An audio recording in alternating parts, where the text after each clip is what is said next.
Messi est immortel. Bonjour, j'espère que vous allez bien. Moi, ça va super. Donc, dans cette vidéo, on va revenir sur les deux matchs, notamment l'Inter Miami contre le FC Porto et enfin le Paris Saint-Germain contre Botafogo. Donc, asseyez-vous confortablement et on y va. Mais avant toute chose, avant tout, je vous invite à me lâcher votre meilleur petit pouce bleu et à me mettre votre petit commentaire dans la barre des commentaires. Merci à vous du soutien, ça me fait toujours hyper et autant plaisir, toujours dans la bienveillance. Vous le savez et on va commencer par parler de l'Inter de Miami et on va directement parler du but dont tout le monde parle actuellement, c'est bien sûr le coup franc magnifique, majestueux, exceptionnel de monsieur Lionel Andrés Messi. Oui, je sais, je parle de son prénom, de son deuxième prénom, mais ce joueur, bientôt 38 ans, dans 2 ans, bientôt 40 ans, ce joueur continue de nous faire vibrer, de nous procurer des émotions, des palpitations. Et on l'a vu là, dans ce match contre Porto, un coup franc qu'il est allé chercher et qu'il a lui-même provoqué et qu'il convertit. Mais quel coup franc! 68e coup franc de la carrière inscrit par Lionel Messi, qui n'est plus qu'à 2 unités de rejoindre un joueur légendaire de ce sport. Edson Arantes do Nascimento. 10 pelés.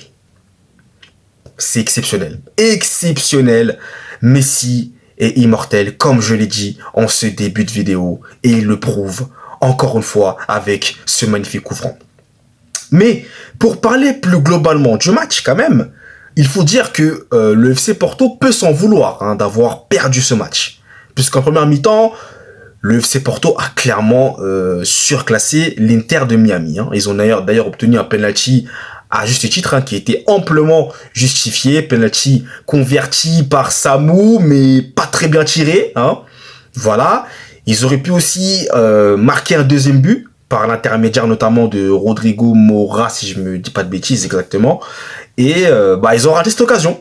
Voilà. Donc quand tu auras des occasions, vous le savez, je le dis tout le temps ici, quand tu auras des occasions, surtout quand tu es à 1-0 et que tu ne mets pas le 2-0 rapidement, eh bien voilà ce qui peut se passer. Puisqu'en deuxième mi-temps, eh bien l'Inter de Miami s'est bien réveillé et a très très bien entamé cette deuxième mi-temps avec notamment un bombasso là d'un joueur de l'Inter Miami sur une passe décisive de monsieur Jordi Alba.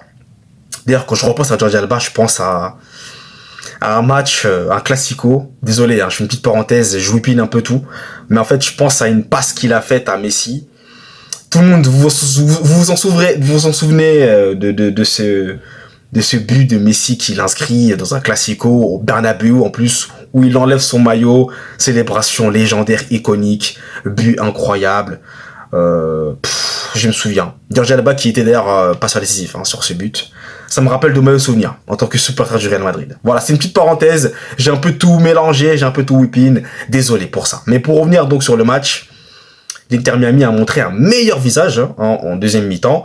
Et donc, ce coup franc magnifique de Messi, j'en ai déjà parlé, exceptionnel. Et l'Inter Miami, qui est donc actuellement deuxième, eh bien, s'impose face à une équipe de Porto qui est une équipe qui n'est pas une petite équipe, quoi. C'est une équipe qui est compétitive pour la Ligue des Champions, s'il vous plaît. Donc, c'est un succès vraiment, je dirais même de prestige de l'Inter de Miami, vraiment face à cette équipe du FC Porto. Donc, voilà.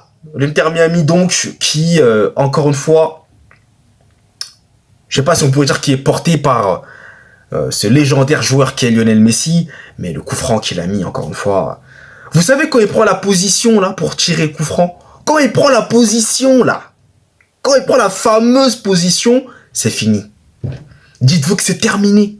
C'est terminé, il y a but. C'est terminé. Messi, je pense bien que c'est l'un des seuls joueurs sur lequel, dès lors qu'il y a un coup franc, j'ai peur. J'ai peur. Parce que ça peut à tout moment faire but. Quand vous savez très bien que le pourcentage, la probabilité plutôt qu'un coup franc soit marqué est tellement, mais tellement faible, Eh bien, quand c'est Messi, la probabilité, elle est 10 fois élevée. Il peut marquer. On le sait très bien. Il a tellement fait dans sa carrière au Barça. On l'a tellement vu faire, les gars et les filles, que, eh bien, encore une fois, il a récidivé. Donc voilà, donc victoire très importante donc de l'Inter de Miami. Et je vais maintenant m'attaquer au dernier match, hein, à savoir donc le Paris Saint-Germain face au Botafogo et le PSG qui a perdu. Je ne pensais ne pas le dire un jour, mais le Paris Saint-Germain a perdu. Oui, oui, ils ont perdu sur le score de 1-0 face à cette équipe du Botafogo qui est donc qualifiée d'ailleurs. Donc bravo au Botafogo, hein, les champions en titre d'Amérique du Sud, pour cette qualification et pour cette victoire face aux champions d'Europe en titre, qui est le Paris Saint-Germain. Donc malheureusement pour le PSG, bah, il y a des choses qui ont été assez incompréhensibles, notamment le fait que Luis Enrique fasse tourner l'équipe, alors que tu as quand même un billet à décrocher en huitième de finale. Donc ça aurait été mieux d'aligner l'équipe type qui a battu largement l'Atlético de Madrid et d'assurer la qualification. Donc là, j'ai pas compris les choix de Luis Enrique là-dessus. Par contre, j'ai vraiment pas compris. Mais sinon, le Paris Saint-Germain, certes, avait la possession comme d'habitude. Ils avaient le ballon, mais par moments, il y avait certains joueurs qui, malheureusement, je pense que ils ne rejoueront plus parce que ils ont clairement perdu des points. Ils ont perdu des points dans ce match. Parce que je pense notamment à Gonzalo Ramos. Moi, Gonzalo Ramos, je vous avais dit, hein, moi, Gonzalo Ramos, en ce moment, en tout cas, je ne suis pas fan du joueur. Hein. C'est compliqué. On attend de lui quand même qu'il ait un rôle en tant que numéro 9. Et ce rôle-là, il a du mal en ce moment à le mettre en œuvre. Donc, ça devient très compliqué pour lui. Défensivement, Beraldo, c'est pas non plus de ce qu'il y a de plus rassurant. Malheureusement, le pauvre Pacho, c'est lui qui dévie le ballon, qui permet à cette frappe.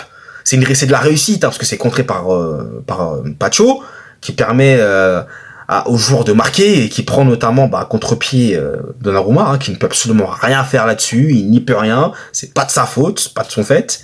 Mais ouais, c'était compliqué de Désiré Doué par un moment un peu trop de dribble un peu pour rien, des grigui entre guillemets pour un peu pour rien. Parfois faut jouer simple, c'est mieux. Donc ouais, le Paris Saint-Germain là, j'espère juste que ça ne leur a pas mis un coup sur la tête, parce que moi-même j'étais pas habitué à ce que le Paris Saint-Germain se fasse battre.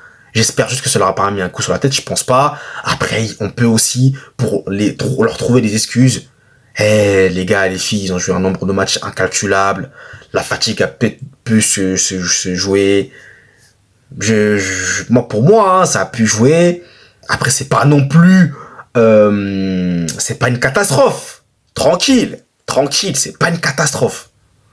Posez, respirer, il n'y a pas de quoi s'alarmer, mais c'est vrai que c'est quand même une défaite frustrante, parce que tu aurais pu déjà te qualifier d'ores et déjà pour les huitièmes de finale. De toute façon, tu auras l'occasion de te qualifier pour les huitièmes de finale, lors notamment du troisième match, donc c'est pas non plus un problème, voilà.